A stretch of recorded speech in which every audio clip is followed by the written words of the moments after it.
I'm back with Peter Schweizer, president of the Government Accountability Institute.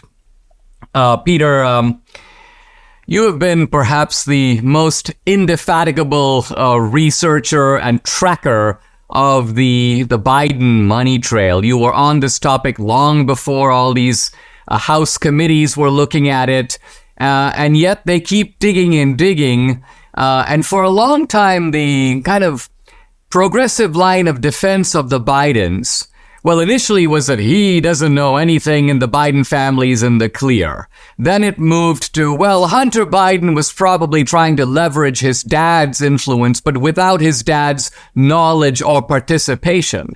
Then it became, well, yeah, clearly the dad had knowledge and did participate, but this was out of just affection for his son. He was not involved in his son's businesses, and of course money wasn't flowing directly into Joe Biden's accounts.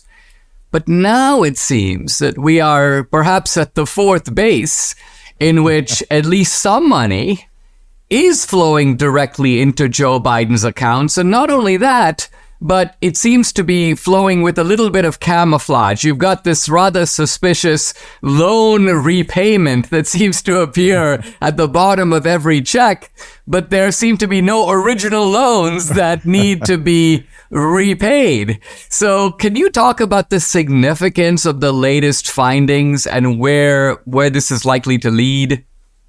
Yeah, no, I think the fact that Joe Biden's getting direct money from his brother, it's kind of a classic, I would argue, money laundering approach, which is, Chinese entities pays Hunter Biden pays James Biden pays Joe Biden, all within a very short period of time, shows that Joe Biden personally profited from this. Now, I've always held the view, Dinesh, that that's not the most important aspect of this, because if you look at the federal bribery statutes, actual law, it doesn't matter if Joe Biden personally got paid. It's enough that his family members got paid in exchange for policy, and I believe that's what happened. But this is a significant development because it shows, again, yet another example of how they have shifted the goalposts, but the ball keeps going in the goal. It doesn't matter how they try to adjust or shift the debate.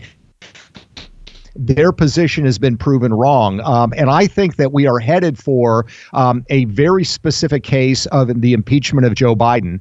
The committee released these numbers, and we now also know that the chairman of the committee, James Comer, has said that he is planning to subpoena perhaps a dozen or more people in this case, that he's going to subpoena James Biden.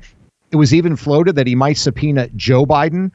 So this story is not going away. And I think if you look at the recent New York Times poll that shows Donald Trump up in these swing states, these 5 crucial swing states, some of the crosstabs in that polling shows that in those states, a clear majority of people, in some cases by 20 percentage points, believe that Joe Biden profited from his family's business deal. So this is not just the debate in Washington, it's actually affecting voters' attitudes towards Joe Biden as president. So what you're saying, Peter, is that despite the intense media rationalizations, the attempt to sort of cover up for the Bidens, the information is still getting out.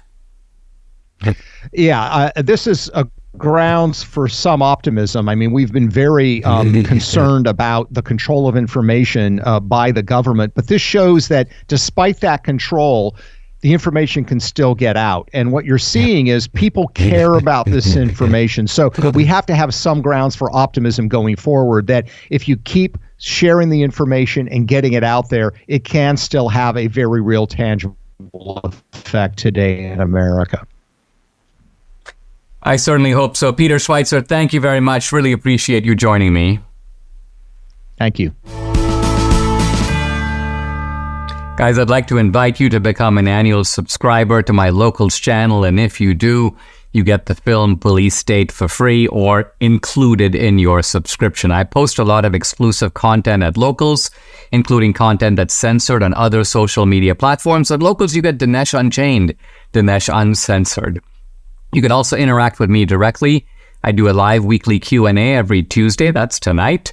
8 p.m. Eastern, no topic is off limits. I've also uploaded a bunch of cool films to Locals, documentaries, feature films, mine, and also films by other independent producers. 2,000 Mules is up there. And you know about my new film, Police State. You'll be getting the inside scoop on Locals. As I mentioned, if you're an annual subscriber, all this content you can stream and watch for free. So check out the channel. It's dinesh.locals.com. I'd love to have you along for this great ride again. It's dinesh.locals.com.